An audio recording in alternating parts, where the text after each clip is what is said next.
It's Tad Hargrave from Marketing for Hippies, and in this video I want to talk about the 5 tools that you can use to assess how strong and healthy your niche is. There's probably nothing more important in your marketing than clarity. People really getting and understanding what it is that you do. There's an old adage that says, the confused mind says no.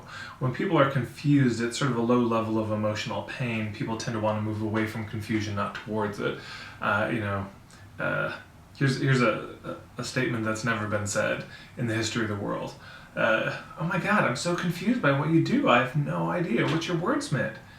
Can I get your card? Can I book a session? That's never happened. Clarity is power.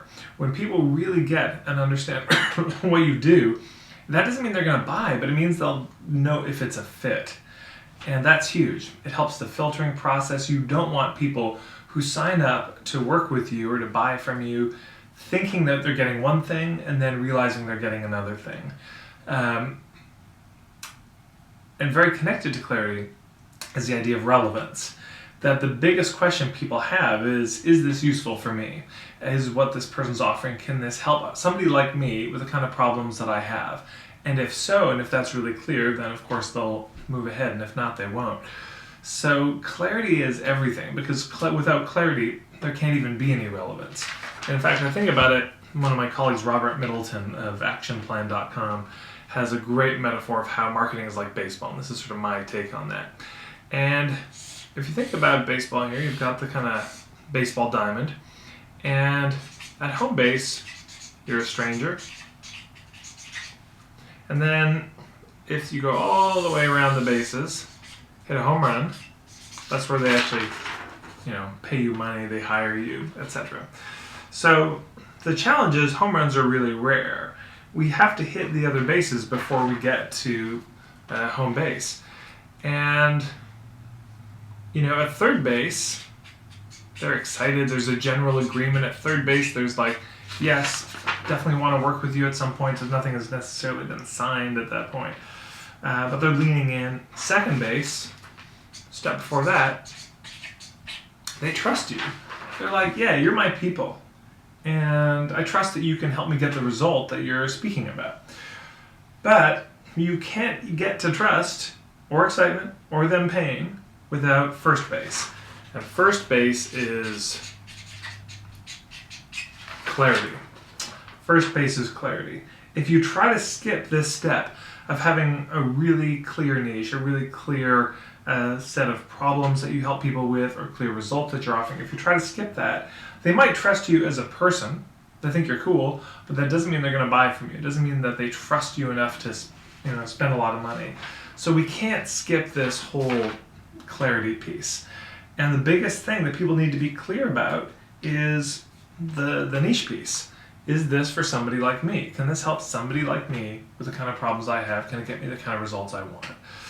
So this is crucial, having it clear. And yet there's the challenge of how do we know when we're clear?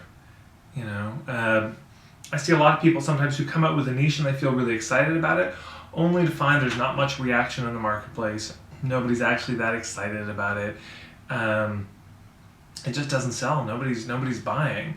And that can be really frustrating. So before we invest a bunch of time and money and effort, I think it's good for us to have some tools to assess, is this really a clear niche or not?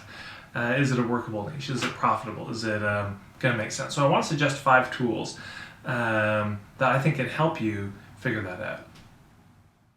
Okay, so tool number 1, the first tool, is going to be other people's feedback. And by other people, I mean just your friends, your colleagues. Just some general feedback can be really useful right off the top. I just finished a contest on my blog called the So You Think You Can Niche contest, where I invited people to put up their niche statement in 120 characters or less than a tweet, and put it up and to invite honest feedback. And over 120 people did that. And the feedback was wild, because I asked people to rate it honestly, candidly, from 1 to 10. 1 being just like, I totally don't understand what this niche is. 10 being, that's so clear, I totally get it. I get immediately if I'm in that group or not, and I can picture people who might be in that group. So there's almost 1,600 comments on the blog at this point. And it was interesting to see the ranges, because with most of them there was a bit of a range. Some people give it a 9, some people give it a 3, but overall you could see the trend of how clear it was for people. So one of the first things I suggest doing is take your niche, try to sum it up into the size of a tweet or less. Then post it on Facebook and ask your friends to honestly, candidly, forthrightly give you a grade from 1 to 10 of how clear it is for them. Because if you're getting a lot of 7s, 8s, 9s, that's probably a pretty good sign. If you're getting a bunch of 3s and 4s, that's also a really good sign to pay attention to. So the first tool that you can use is just other people's feedback. So you can do that on Facebook. You can send an email to your friends asking for feedback. You can just ask people when you talk to them. You can write it down, show it to them. Get honest feedback from other people. The more people, the better too, because if you got feedback from 30 people, that's going to be pretty clear and a pretty good sample of just, does it land, does it make sense? Yeah. So that's tool number 1, other people's feedback. Tool number 2, my assessment. So I created an assessment. There's probably others out there, I just don't know about them. But I've created an assessment, and you can check it out in the link below this video. And I created an assessment that's a 46-point assessment where you honestly answer some questions about your niche, and at least at this point it's 46, and might grow by the time you see it. But you don't want to get 46 points, is sort of the goal of it. You want to get as low a score as possible. So it can be one thing to get other people's feedback, but sometimes other people aren't that skilled, they're not that trained, they don't know what to look for. So this assessment, it's sort of a self-assessment, a quiz you can take, will help you figure out maybe where it's strong, where it's weak, and may give you another angle on it, an honest assessment of how clear your niche is. So that's tool number 2. You can take my assessment. Tool number 3, experts. The challenge with just asking other people for their feedback is a lot of people who aren't in the marketing world sometimes will be trying to be nice to you. They won't really understand what a clear niche means. They might misunderstand it and give you a grade that's not accurate, either making it, their grade too high or too low. So it's good for an overall sense to just check with people, does this make sense? But at some point I would recommend talking to an expert, talk to a marketing consultant.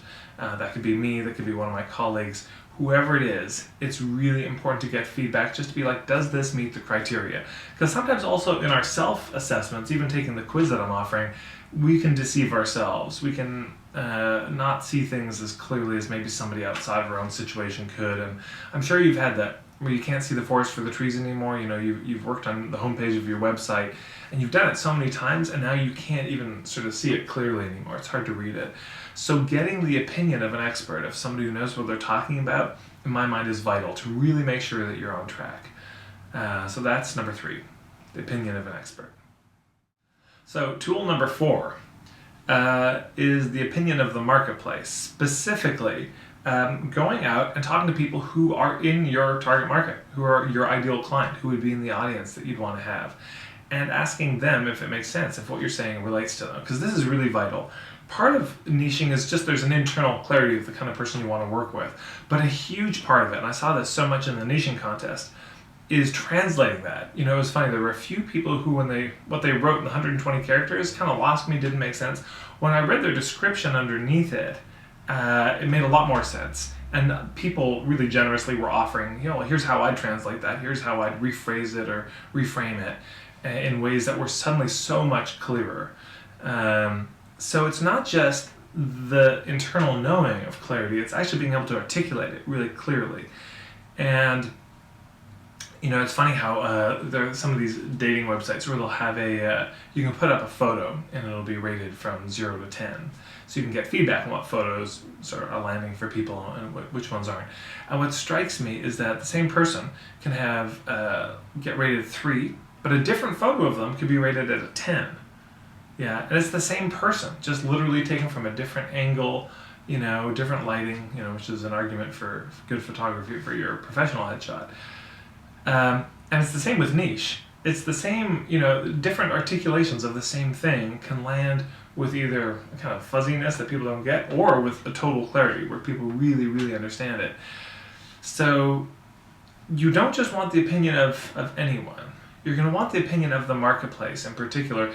So what I suggest is, let's say you figure out, okay, I'm really clear internally on the kind of person I want. I recommend finding people who fit that description and sitting down with them and just saying, hey, I'm doing an experiment. Would you be willing to go for coffee? And just laying it out. Here's my articulation. Does this articulation of this particular kind of person land for you? Maybe you say, I really want to work with cultural creatives. Great. And so you find a bunch of people you consider to be cultural creatives, based on the definition from the book by Paul Ray. And you sit down with them, and what you probably find is you write down, you'd say, well, here's my description. It's like, I help cultural creatives who are struggling. And they'd be like, whoa, cultural what? And what you'd probably find is that term, cultural creatives, doesn't make sense to them. So it's really important, whoever it is you're trying to reach, that the way you articulate what you do actually lands for them, makes sense to them. Because, of course, one of the big mistakes people make when articulating what they do is they just talk about themselves and what they do and their business. And we want to shift it to talking about them and who they are, so they can really see themselves in what we do. I was working with in Toronto, or in Guelph, Ontario, actually, called Backyard Bounty. They were they basically leased out people's backyards, grew food in it, sold it to local restaurants. Great project. And their first brochure that I saw was like, Backyard Bounty is a micro-farming venture, and it was really kind of vague. But we changed it to really naming the niche as the very first thing on the brochure. And it said, attention Guelph homeowners. Do you have a backyard you're not using? Those were the first words. That's going to be immediately clear to people if it's them or if it's not. First of all, homeowner. If they rent, not relevant. Second of all, do they have a backyard they're not using? If so, relevant. If not, they'll throw it away.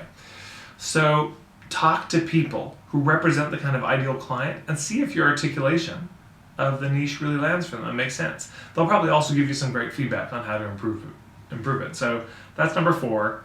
Talk to people who represent your niche. And the 5th tool, very important, is just trusting your own intuition. Because here's the challenge. You could go out to get feedback from other people, you could do my assessment, you could talk to experts, and you could talk to people who represent that niche. And sometimes other people will have their agenda for you, and it may end up swaying what you do suddenly towards where it's not actually something you're excited about. So the 5th tool is really important, really trusting your intuition. You're going to have a lot of these conversations, but then you need to go back inside and really reflect. And does this feel true for me? And you'll probably, from that feedback, have something shift. But you really want to go back inside and see if it feels right. And then you can go back out again into the marketplace. You'll get more feedback, and then you'll go inside and you'll check. But if you take that 5th one out, if you take intuition out, you'll probably find that other people's opinions start to sway you, and your niche actually starts to change to be something more that they want or that they want you to do. And you'll start to lose inspiration, which you don't want. So those are the 5 tools.